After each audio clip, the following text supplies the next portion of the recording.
আপনারা যা কইবেন আমরা উড়া শুনমু, অন্য কেউ যা কই উড়া শুনমু। আমরা দেহ মতো বস্তুটা আমরা বস্তুটা দেহ মতো আমরা বস্তুটা দেহ মতো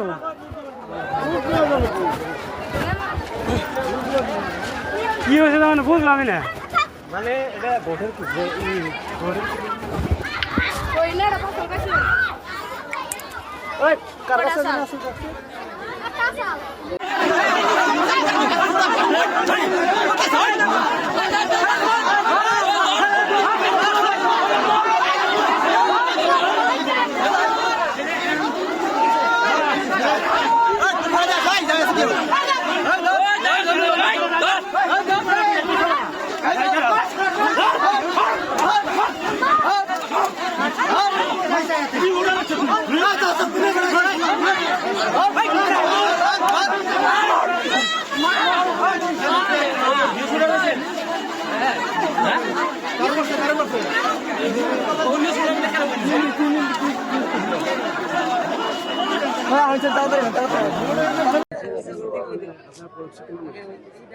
মই এজন এজেণ্ট।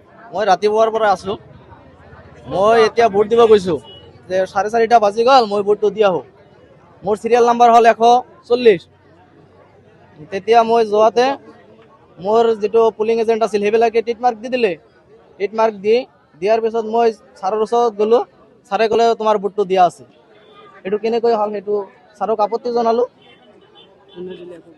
এতিয়ালৈকে কোনো গম পোৱা নাই। 4টা হৈছে তেনেকুৱা। 1882 নং পশ্চিম মৌৰিগাঁও এল পি স্কুল। এইটো আপোনাৰ পুলিং এজেণ্টৰ কোনো ভুল নাই, এইটো যিটো ছাৰ আছে তেওঁলোকৰ ভুল। এইটো আমি ন্যায় বিচাৰোঁ না। ভোট দিয়া নাই, ভোট দিব পাৰিম বুলি কৈছে, কিন্তু বস্তুটো কৰিলে কোনে, প্ৰক্সিটো দিলে কোনে সেইটো লাগে মোৰ।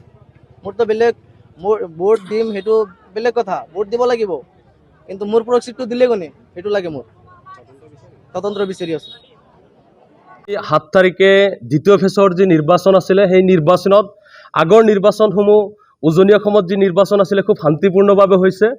আৰু এয়া বৰপেটা ডিষ্ট্ৰিক্টত নোহোৱা নোপোজা ঘটনা হৈছে যে 1882 নং ভোটগ্ৰহণ কেন্দ্ৰত মৰিগাঁও 1882 নং মৰিগাঁৱৰ ভোটগ্ৰহণ কেন্দ্ৰত আজি সাংবাদিকৰ একাংশ দলক একাংশ প্ৰাৰ্থীৰ ব্যক্তিসকলে যি ধৰণে নিৰ্মমভাৱে তেওঁলোকক মাৰপিট কৰিছে, এই ঘটনাটো আটাইতকৈ দুৰ্ভাগ্যজনক।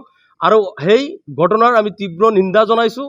আৰু দুৰ্ভাগ্যজনক কাৰণত বৰপেটা জিলা প্ৰশাসনে বা তাত থকা প্ৰশাসনসকলে যিহেতু সাংবাদিকসকলৰ প্ৰেছৰ ID কাৰ্ড আছে, তাত তেওঁলোকে ৰাইজে বা একাংশ প্ৰতিনিধিৰ গুণ্ডা বাহিনীয়ে কেনেকৈ ধৰণে আক্ৰমণ চলাব পাৰে এই কথাটো অতিকৈ আটাইতকৈ প্ৰশ্নজনীয় কথা।